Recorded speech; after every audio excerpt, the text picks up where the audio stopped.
Quella che stai per vedere è un'intervista fatta a Stefan Strandberg, creative director di Arkriders e cofondatore di Embark Studios. Insomma, una delle figure chiave dietro a questo attesissimo titolo, nonché creative director e audio director di alcuni titoli di Battlefield, tra cui Bad Company 2, Battlefield 3, Battlefield 4 e Battlefield 1. Insomma, uno che ha una certa esperienza. E sono molto contento del risultato finale, perciò godetevi questa intervista.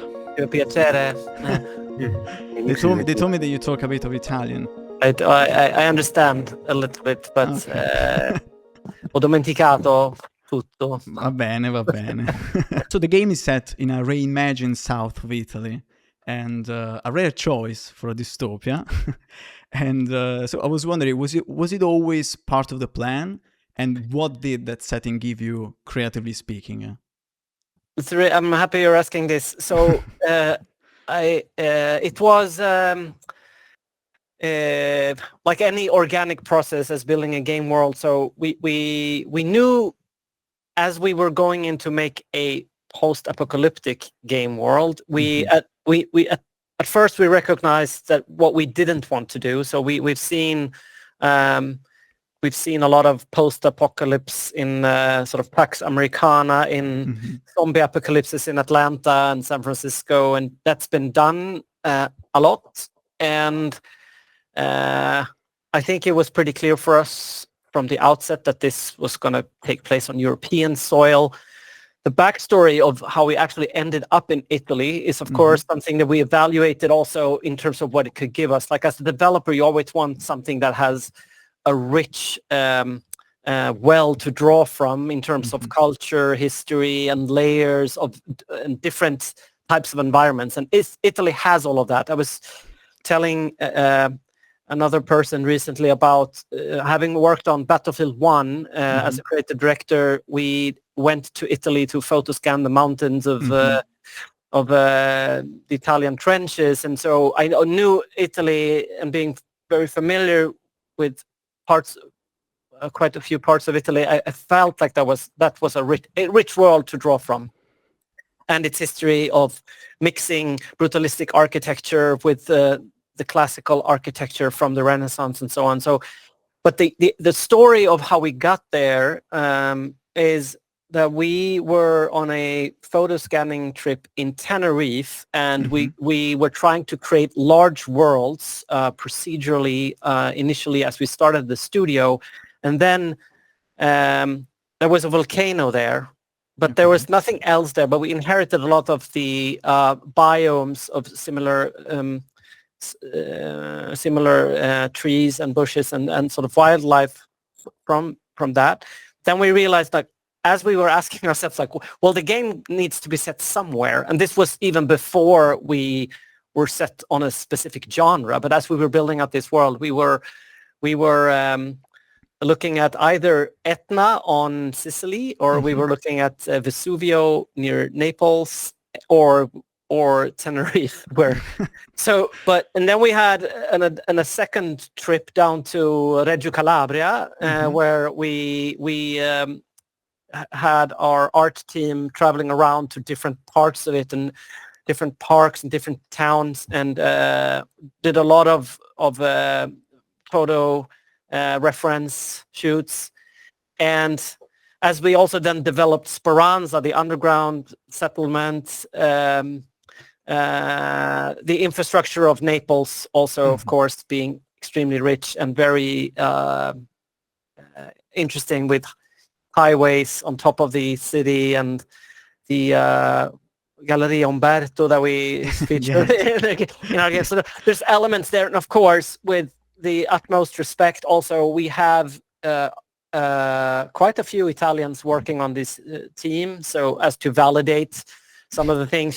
Sometimes when people from Sweden are trying to build something about Italy, that could be a potential minefield. So we are very, very cautious about making it justice. However, having said that, it's not a one-to-one representation of Italy, but the world map as we had it, as we were simulating also the ecological collapse and what happens if the water level rises on Earth 200 meters. So we looked at what's left of Italy And we could see that lined up pretty well to the infrastructure of the Rust Belt that we are calling it. So yeah, so a lot of moving parts as we were deciding that. So it wasn't sort of set from day one that it was going to be there. But I think any game we knew we wanted to do a grounded sci-fi game. So we knew also, but without it being drab, we want this to feel hopeful and rich and layered. And I think Italy just has all of that.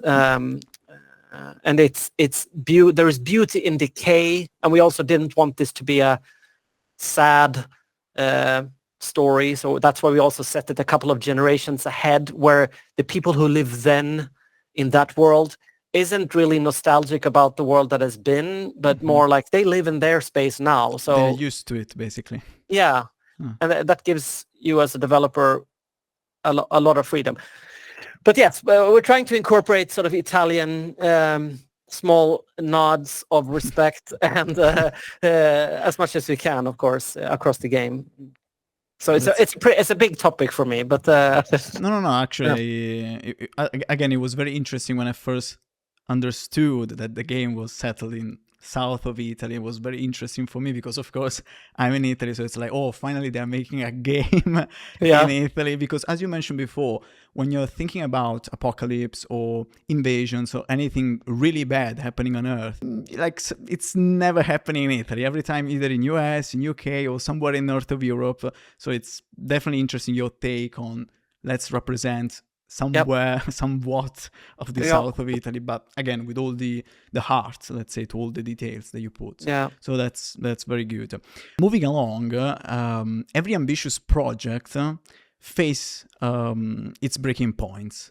And what was the biggest challenge for you and the team to overcome during the development of Arc Raiders? I mean, as you know, we yes, that point, exactly. I mean, the biggest, I think, as we were working with the PvE co-op game, which we started with, I mean, we invested a lot in our Arc enemies, and we had moments of great gameplay, even in that version. But we, of course, you have to ask yourself, if any game, even if you have peaks of fun, do you have something that scales, and do you have something that is lasting? And I think we also, if we asked ourselves with a sober hat of like, for how long is this gonna be fun? And so that, and we came to that crossroads and said this cannot stand on its own legs, and it didn't feel like a complete game that had hundreds of hours in it. So, but I think it was fairly quickly where we realized that it's an even better sandbox when we added PvP in there, because it's like a 1 + 1 becomes 3. There's more emergent moments in there, also because of the AI being robotic and in our game world, so you can feel empathy for players who are being jumped by the Arc machines. So I think it's for the better at this point in time. And I also think, even though if we felt like at that point that extraction shooters per se, which we also felt like a very, feels like a very misunderstood concept, actually. It's more of a progression mechanic. That's how we talk about it. It's like it can be the underpinnings of a game that can be much larger. I hope that players who are playing RPGs and single player games also can find something in here. But sorry, derailing from the original question. But yes, that was a pain point. Of course, after years of development, we went through the pandemic, and the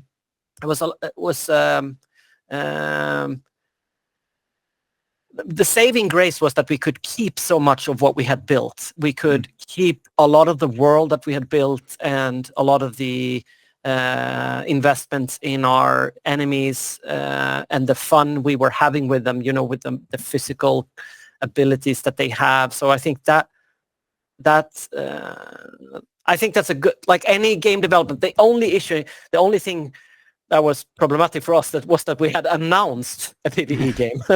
So if we never had done that, no one would have known that was the bumpy road, right? But I assure you that many games go through this. It's just like we've been very transparent with how we got here. Oh, that was good. In fact, I remember when there was the announcement of the change between PvE and PvE. I was like, well, that's fine, because what actually hooked me with the title was all the rest. So as you mentioned, the arcs and the setting of the game. So as long as that thing remained, which luckily it remained and actually evolved, that was good. So again, that's very nice to hear. And more like a sort of technical question, given your background, since you've been an audio director on the Battlefield series, and Arc Raiders carries an incredible sense of the sonic atmosphere. Even in quiet moments, there is always something alive. The hum of a machinery, distant wind, radio static. How do you approach sound as storytelling? Like, what's your philosophy in crafting silence that still speaks? I mean, this is really a question for our sound team. I mean, I'm happy that you have researched your history on my past, and I could speak at length about audio and my philosophies, and they are echoed in our sound team. And it's, but I think what our sound team would say here, this is one of those games where audio really means something. There was a podcast just released where they speak at length about this for 1 hour, over an hour. I think both Olof and Benze. So I urge you to check that one out. Yeah, because I think they will give you more precise answer. Personally, I mean, I think given that the players are inhabiting the world, and together with the machines that are omnipresent, yes, so I've been, as you saw, I don't know if you saw the video we released with soundscapes. Yes. That was just me putting the cameras in different places in the world and just respecting what was happening during the play tests. And there's so much information in there that both aesthetically means something, but also from a gameplay perspective, there's so much information in there, and so it really is the underpinnings of a game. And I would also go as far as to say it's part of how we've crafted immersion. It's obviously more than 50% of the experience in this game. So I'm happy having been part of a game in which audio finally becomes the sort of part of the play, and not just something you do in post-production and by necessity. So it's really a game where audio is everything. And as you know, we're also trying to minimize the HUD elements in the game, as to have players lean in and look into the world, and so respect the player's attention, and respect their ability to discern and their own intelligence to decipher what's going on. I think that is super strong in this game, and all the kudos to our amazing, super small sound team, but also Battlefield veterans, I have to say. So, so when I start a sentence, they can finish it for me. That's how close we know each other, and that's good. Yeah, so that's a very tight-knit unit, and they are, we are believers of very naturalistic sound design. We are not overtly decorating the game. If you may, a lot of the sound designers in Hollywood, in which I have the utmost respect, but there's a lot of exaggeration for no potential, not always justified, just sound design for the sake of sound design. But we're trying to take the back seat and just play off what's in there, and have, I think Benze has this beautiful saying, the audio director, he says his goal is to make the unbelievable believable. And I think that I will end with that. That's a nice way to end it. Yeah. And you were mentioning Hollywood, and about that, the art direction blends nostalgia with futurism. Were there specific artistic or cinematic influence behind that tone? Yes, I mean, again, our art director could also probably speak at length about this. We've been mixing influences from spaghetti western and Stanley Kubrick, of course, and Roger Deakins,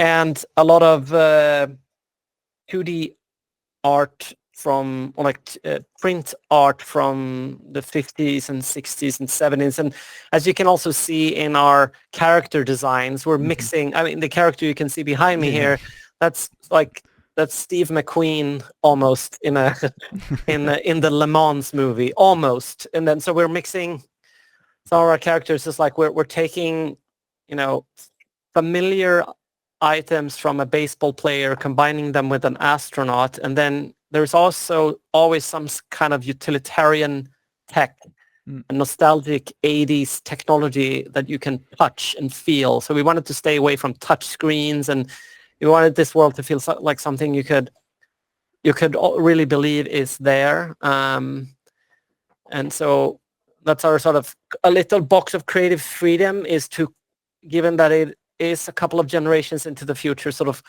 make unholy combinations of things that just, where the sum becomes bigger than the parts. But yes, I think our entire sort of Miro board of inspirations has a lot of old 70s album art and the classics when it comes to cinema at that point in time. I don't want to. And again, we I don't know, you saw the latest trailer we did. We also threw in a familiar track there, and then was an homage also to the 90s, where we took used the track from Pulp Fiction, right? Which is in turn a track from the 60s from Dick Dale, which is in turn a track from it's like a Greek folk song in the initial. A good mix and match you did. Yes. So I think any good world building is building off of layers and respects how culture has evolved over time. So we're trying to do the same. We're not trying.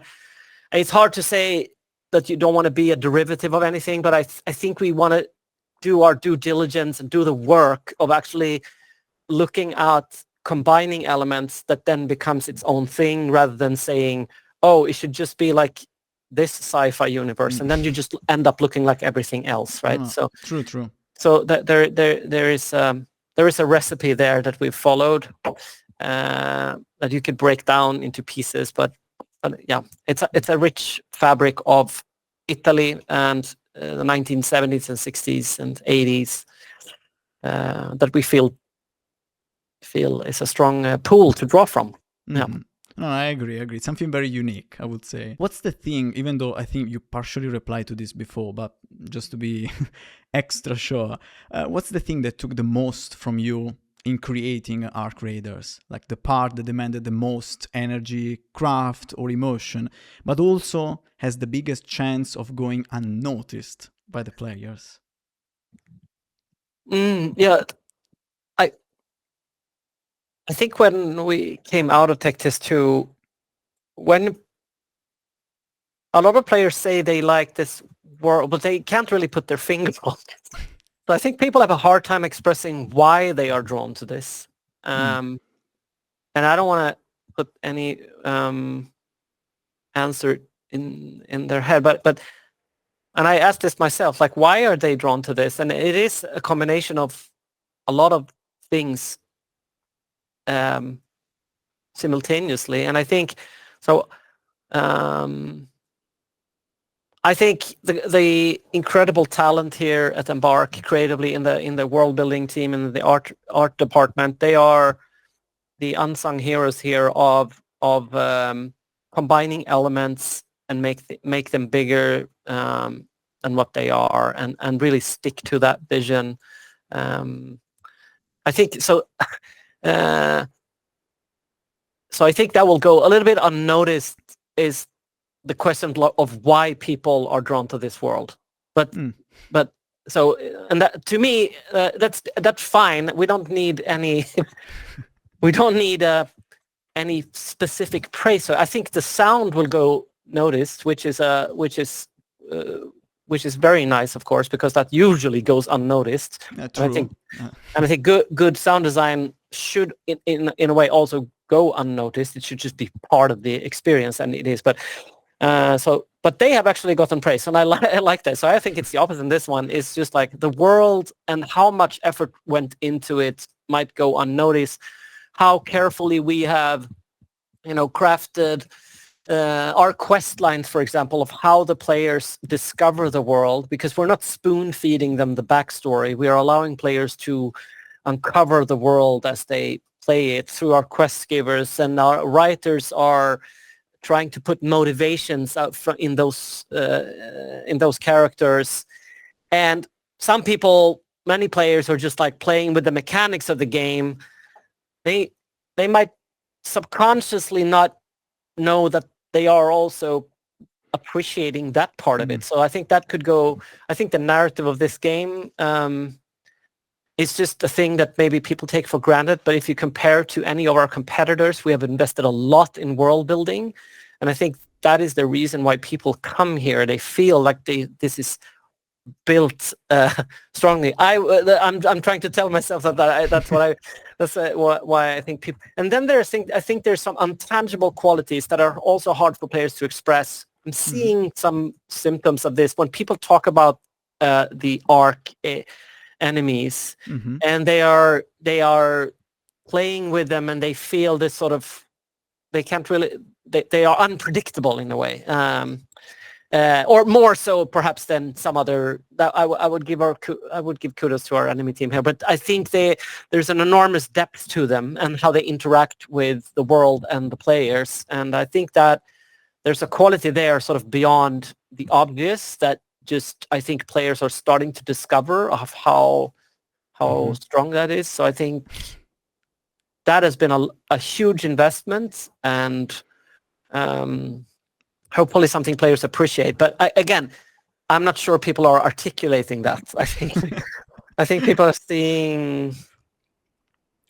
I don't know. Yeah, it's a good question. I mean, I thought the question for a while, but yeah, I mean, I agree with you, because it's. I mean, personally for me, at least, I give you the direct feedback from a generic user. It's the mix of everything. So Yeah. the audio and the world building itself, because I'm quite curious about how the story will go. Because at first I thought, okay, so it's just, quest after quest, but then there was some cutscene.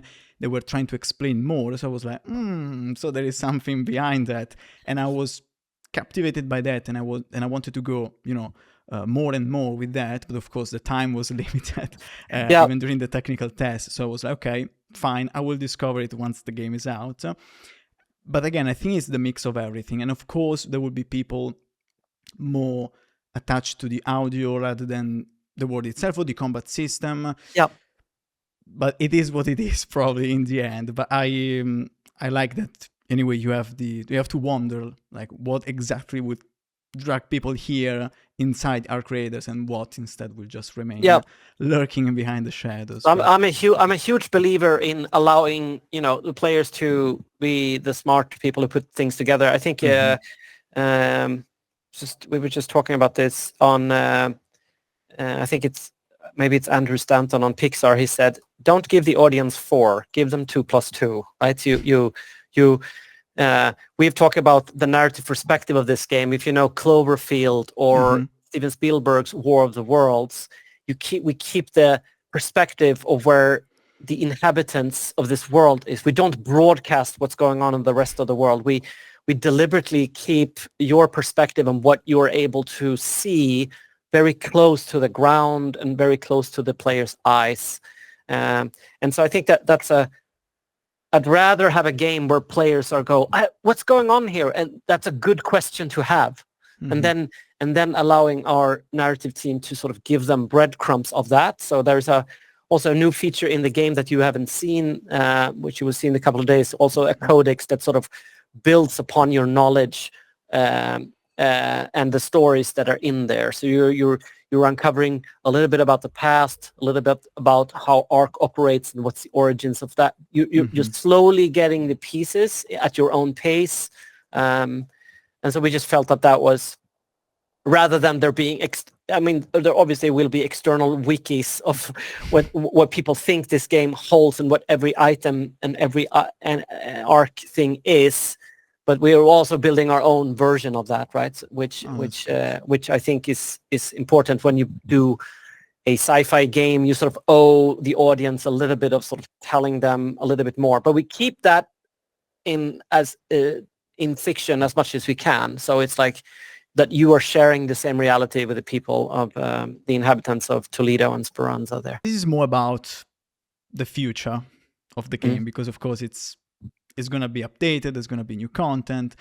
And how do you see the game evolving post-launch without losing its soul? Because, many games, sometimes they start strong, but then they drift apart after a while. Yeah. So what's your take on this? So I think we are going to operate in or I know we are going to operate in a space where we're going to have to take three things into consideration. Obviously, our own ambitions on our own plans, which in how we want to expand and evolve the game world and what we add to it. But obviously, like any live game, I think our just immediate actions are most likely going to be around, quality of life and stabilities and bugs and what have you, like all that maintenance that you owe your players to uphold that contract with them, to say like we are here to fix immediate issues. So and then of course also having one ear to the community and say, what are they asking? What are they speculating about? What do they want? And of course, we're going to see, here are the wishes of the community. Here are our own wishes. And if some of them align, but if you just do what the audience wants, then you're just going to end up with a game that you're not the author of anymore.